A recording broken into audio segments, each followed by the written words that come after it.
You've been kicked from the session. It was one video. I would have removed it if asked. We discussed that no one was comfortable with that type of humor. You agreed not to use that humor. You posted that humor. You get kicked. Okay, I forgot that would have counted as racist humor. It was literally the KKK killing black people. Yeah, I guess you could say I have an edgy sense of humor. Racism. Good God, what is with these people? My name is Jacob Crow, and welcome to the Crowes Perch. Today on the Crowes Perch, we have a story about a DM that gives the deck of many things to a level 1 power player. To those few who do not know of this infamous deck, it is a wicked, magical deck of what appear to be simple cards adorned with iconic symbols. This mysterious deck has haunted the dreams of many a dungeon master since the early days of the game. Allow me to tell you their story. The Deck of Many Things, once known as the Deck of Hazards, was introduced in 1979 in the Dungeon Master's Guide of Advanced Dungeons & Dragons, though they first made their appearance in the game's first supplement, Greyhawk, 4 years before, when Gary Gygax had a fever dream after losing a poker game and henceforth decided that he hated all of his players. The original deck contained 18 cards, though they later contained between 13 to 22 in later iterations. When a card is drawn from the Deck of Many Things, a powerful magic is released, granting them vast wealth, or an answer to solve any problem or question, or all of their magical items disappeared, and they were left naked and cold and all of their friends laughed at them. To draw upon the deck is to wield the power to completely change your character's life, or to completely derail your campaign, piss your DM off, and reschedule the next session into next month. Hopefully you get the picture by now. So you can gather why this kind of power was not meant for the hands of a lowly level 1 character, as it could cause issues they may be completely incapable of solving. So without further ado, let's gather up a murder and dive right into this story. Basically, this friend of mine wanted to GM a campaign set in a Forgotten Realms-inspired world, using Dungeons & Dragons 5th edition as the system for 4 to 5 players. He called me and another friend of mine, let's call him Chris, and told us to make our sheets while he searched for other people to join. Now, even though Chris and I have been friends for years, I was kind of worried about him playing with us, since I knew of his terrible habit of power playing and min-maxing. Don't get me wrong, he is a great person, just not a great player. But since I was craving for a game, I just went with it. I wanted to try making a wizard, but Chris already took the class. So I went with a barbarian instead. Zurga the Exiled, half-orc with Outlander background, daughter of the chief of her orcish tribe, Harlar. Her father and family got killed by an orc warlock called Graska and his minions, and now Zurga wants to become stronger, hire mercenaries, and reclaim her tribe.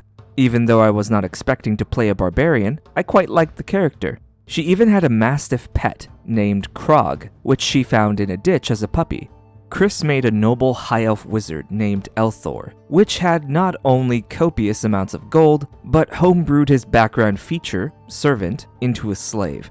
Thing is, he apparently was trying to free this slave, which had been captured and taken to the capital. So he went on a quest to save him. He rebelled against his noble family, and traveled looking for people able to help him in his quest, offering gold or help.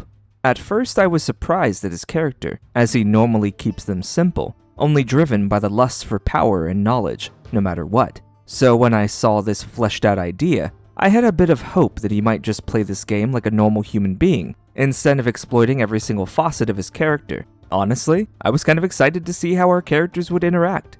Oh boy, was I in for a ride. Our GM made us roll for trinkets according to our backstory and background. A low number would mean a fluff item, while a high number would mean a magical one. At first I was worried this could break the game, but I, unfortunately, just shrugged it off. While I rolled medium and got 2 fluff items for me, which I later on discovered benefited Chris majorly, and Chris rolled high, getting a magical item. The DM said that since he came from a noble wizard family, his magical items were even more powerful than normal. He then rolled for 5 items. Chris could choose from 2. Yes, 2 high-level magical items at level 1, which Chris chose a golem constructing manual and a deck of many things. This was the point I knew every possibility of this game being a normal game was dead. and Chris's self-control, patience, role-playing, and decency was dead with it. But I had hope. Hope that maybe the GM chose the deck's cards carefully, so that the game wouldn't be too affected by it. So, we continued. The DM wanted to wait until he had at least 4 players to start, but Chris wanted to make our introductions first, and after insisting for half an hour, the DM relented. Basically, I lived in a secluded village near the kingdom's border, selling small game pelts and meat, fish, herbs, helping in physical tasks, etc. Chris got to the town to hide for a while, and we meet in a tavern. Seeing as I was the strongest in the village, he offered gold for my services, and offered to maybe help me in reclaiming my tribe. His character was okay. Not anything super and all, but it seemed like it would be fine.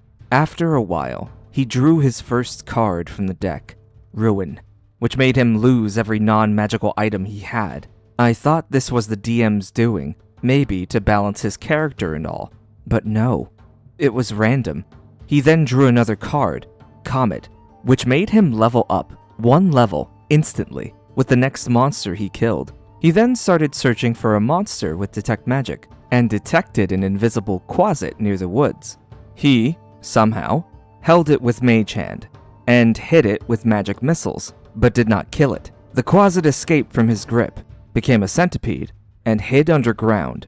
Without a weapon, Chris couldn't hit it, so he tried to jump on top of it to drive it out. But not only did he miss, the quasit attacked him, dealing 7 damage, Chris's total hit points by the way, and poisoning him. Before he fainted, the DM allowed him to draw another card, and he drew Talons, making his grimoire and spell focus disintegrate, and his golem manual disappear. On top of that, Chris failed the saving throws and died. Worst part is, I couldn't even help him without metagaming, since I was at my camp on the other side of the village. Chris got upset, but didn't say anything. The session ended there. We later entered a call on Discord to talk. We usually talk every other day or so, and he told me his plan. He would make another character and keep drawing from the deck until he got either Sun or Moon, which are literally 50,000 experience points or 1d3 wishes respectively. He also blamed the DM, saying he did those things on purpose, even though the DM actually helped him. I told him that it was a dumb idea, that we should learn from this experience and keep the deck for future crucial moments, or just outright abandon it. I told him that for me, this much power at the beginning made the game boring and bland. Not for Chris though. Chris tried to retcon his half-elf slave into being a high-elf, which had his ears cut off, so he looked like a half-elf. The DM said no, so he made an identical twin brother with the same stats instead. If you're a player and you do this, I hate you. Next session, my character eventually found out he was dead, and with the aid of her mastiff, found and killed the quasit.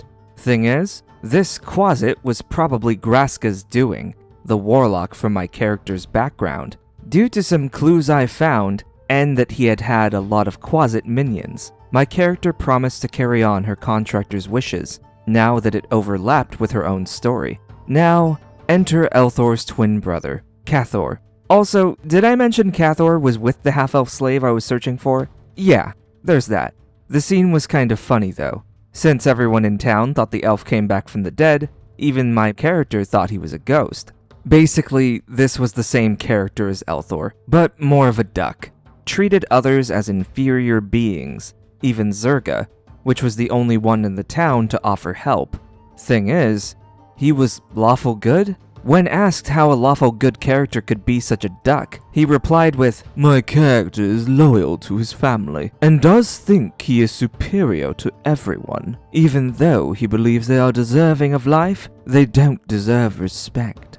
What? Yeah, sure, whatever, pal. The bar for lawful good just keeps getting lower, doesn't it? After he found out his brother was killed by a quasit, I offered to help him take revenge, and took him and his slave to my camp, where I soon fell asleep. Him and his slave rolled for a temptation save. Oh god, where is this going? Okay, never mind, it's about the deck. To see if they could resist the urge to draw a card from the deck. He succeeded, but his slave failed. His slave drew 2 cards, Idiot and the Fates.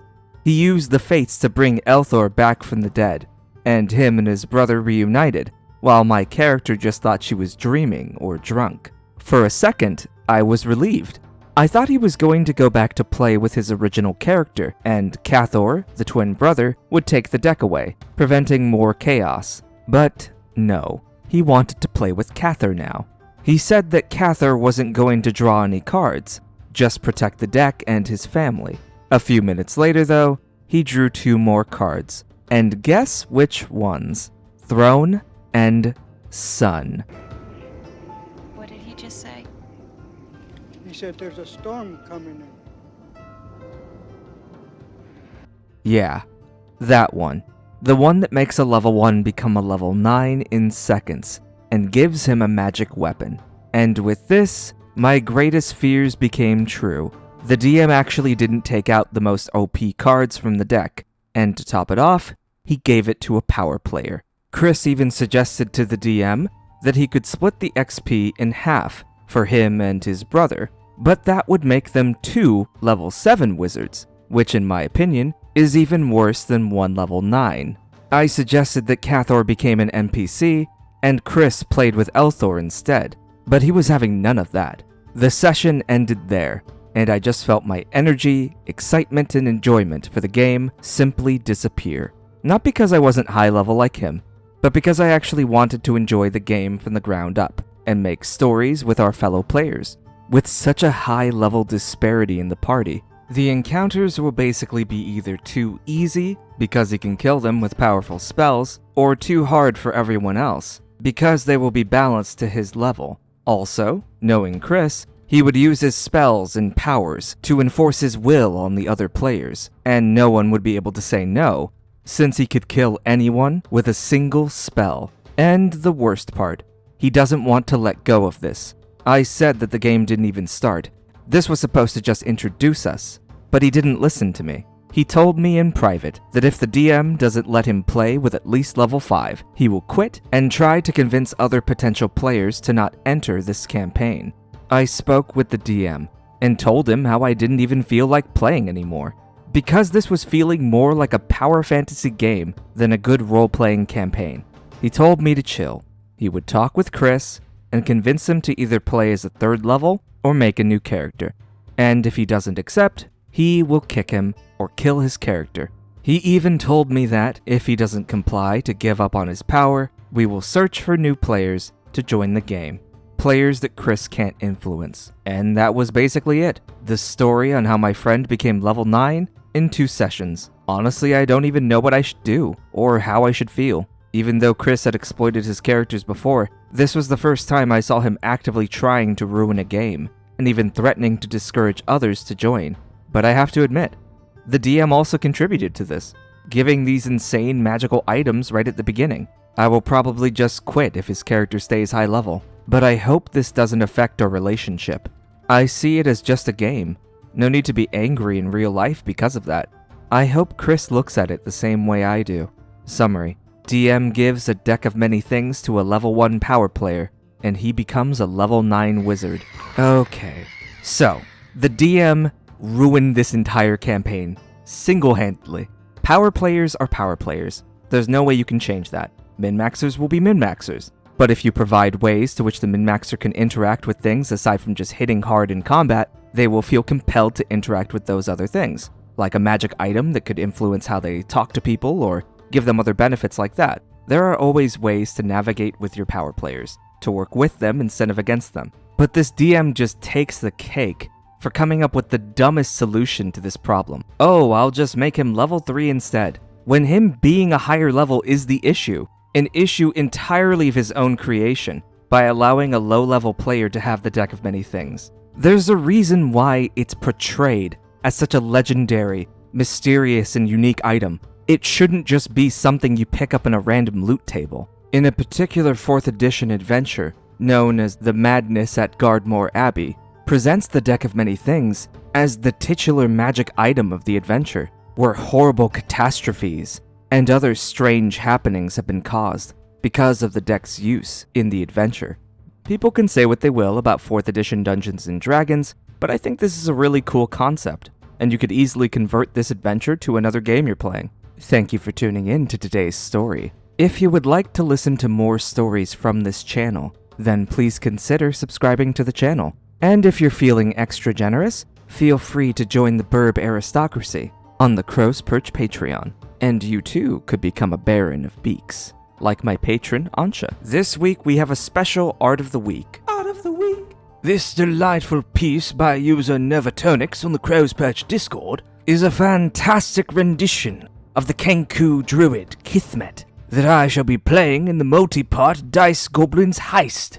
A brilliant interpretation. And look at the little mousy-wousy on his shoulder. Simply adorable. If you would like to submit your own stories or showcase your own art on the Crowes Perch, be sure to join up on the Crowes Perch Discord channel, link down below. With all that out of the way, I'll see you guys next time. As the crow flies.